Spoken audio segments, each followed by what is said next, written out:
प्यारे बच्चों, समय एक प्रत्येक व्यक्ति को मौका देता है कुछ नया करने के लिए और ये आप पे डिपेंड है कि आप उस टाइम पे क्या करते हैं। तो प्यारे बच्चों, जो आप ये उत्तर पुस्तिका देख रहे हैं, ये किसी न किसी टॉपर के 2024 के। तो प्यारे बच्चों, आपको आप ये देखना है कि टॉपर लोग अपने कॉपी में क्या गलती नहीं करते जो लोग अपने कॉपी में गलती करके आते हैं। ठीक है, देखिए प्रश्न क्रमांक एक ब्लैक पेन से उसका उत्तर जो नंबर डाले वो भी ब्लैक पेन से है, उसका आंसर ब्लू पेन से है। ठीक है प्यारे बच्चों, ब्लू इंक से है।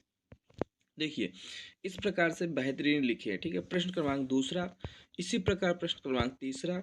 ठीक है, सही जोड़ी में कुछ गलती नहीं है। देखिए, प्रश्न क्रमांक चौथा मतलब एक शब्द में उत्तर, कितना बेहतरीन प्यारे बच्चों, इसकी राइटिंग आप देखिए। ठीक है, अब देखिए प्रश्न क्रमांक छठवां। देखो प्यारे बच्चों, समाज विज्ञान में सबसे ज़्यादा दिक्कत क्या आता है? टाइमिंग का। लोग बोलते हैं कि हमारे पास टाइमिंग नहीं है कि कितना लंबा चौड़ा लिखना है। ठीक है, तो प्यारे बच्चों, आपको महाभारत या तो कथा नहीं लिखना है, आपको अपने नंबर के हिसाब से लिखना है। अगर 2 नंबर का है तो 2 नंबर के हिसाब से लिखिए, अगर 3 नंबर का तो 3 नंबर का, और 4 नंबर का तो 4 नंबर के हिसाब से लिखिए। ठीक है, देखिए प्रश्न क्रमांक छठवां, जब भूमि कृषि करने योग्य नहीं रह जाती तो ऐसी स्थिति को भूमि निमीकरण कहते हैं। ठीक है, तो इस प्रकार से इसको व्याख्या करना है। प्रश्न क्रमांक सातवां, रोपड़ कृषि की 2 विशेषताएं बताइए। तो प्यारे बच्चों, रोपड़ कृषि की 2 विशेषताएं बता दीजिएगा। ठीक है, इस प्रकार।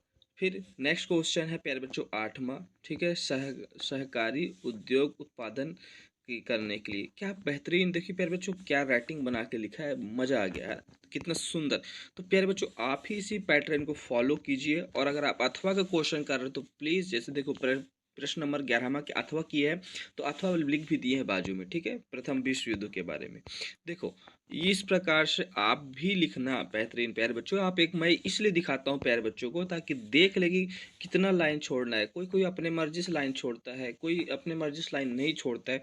तो आप इस पैटर्न को देखिए और समझिए। मेरा देखने का उद्देश्य, बताने को, दिखाने का उद्देश्य होता है कि आप लोग को उसकी कॉपी का जो लिखने की आर्ट ऑफ राइटिंग होता है उसको सीखो, है ना। कंटेंट है वो तो ठीक बात है, बाकी आप देखिए ना कितना बेहतरीन लिखे हैं। देखिए प्रश्न क्रमांक 13 को देखिए, अथवा कि राष्ट्रवादी समाचार पत्रों के, तो इसमें ये कहीं पास भी लाइन नहीं छूटा है।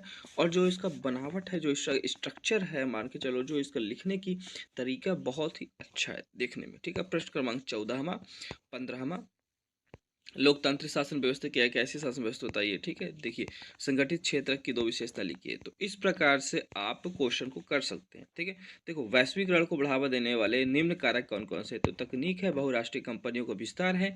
ठीक है, उदारीकरण है। तो प्यारे बच्चों, इस प्रकार के क्वेश्चन को आप इस प्रकार कर सकते हैं। ठीक है, जैव विविधता के विभिन्न भाग लिखिए। अब देखिए, जब हम कभी भी अंतर लिखना होता है, प्रश्न क्रमांक 19, अंतर संघात्मक शासन व्यवस्था और एकात्मक शासन व्यवस्था में अंतर। तो अंतर आप इस प्रकार से लिखिए जिस प्रकार से इन्होंने लिखा है। देखिए 4 नंबर का होगा आई थिंक, तो 4 पॉइंट लिखिए। कितना बेहतरीन, देखने में कितना सुंदर लग रहा है। एग्जामिनर नंबर काट ही नहीं सकता है। ठीक है, मजबूर है वो। देखिए, बैंक कुछ कर्जेदार को कर्ज देने के लिए निम्न कारणों से तैयार नहीं होते हैं। तो जब इस प्रकार के क्वेश्चन करेंगे तो इस प्रकार हेडिंग वाइज, और जब अंतर वाला क्वेश्चन करेंगे तो टेबल वाइज। ठीक है, अब ये देखिए, भारत के रेलवे परिवहन के वितरण को प्रभावित करने वाले 4 कारण कौन कौन से हैं? बिना टिकट यात्रा, बहुत लोग ऐसे होते हैं जो बिना टिकट की यात्रा करते हैं। रेलवे विभाग को प्रतिवर्ष दुर्घटना की स्थिति, आतंकवाद, चोरी। ठीक है, तो चलिए इसमें से कुछ उसका गलत भी है तो उसको काट दिए। देखिए प्यारे बच्चों, क्वेश्चन नंबर 22। ठीक है, कितना बेहतरीन दिख रहा है और नंबर भी पूरा है। और जो आपका लास्ट क्वेश्चन है प्यारे बच्चों, ग्राफ। और देखिए, आप लोग से एक रिक्वेस्ट है कि आप लोग ग्राफ में अपना रोल नंबर जरूर डाल के आइए जैसे इन्होंने डाला है। ठीक है, तो आप लोग भी डाल के आइए। कई बार क्या होता है कि अलग अलग हो जाता है तो ढूंढने में दिक्कत होती है। ठीक है प्यारे बच्चों, तो चलिए इस प्रकार से आप कॉपी को लिख के लाइए। ठीक है,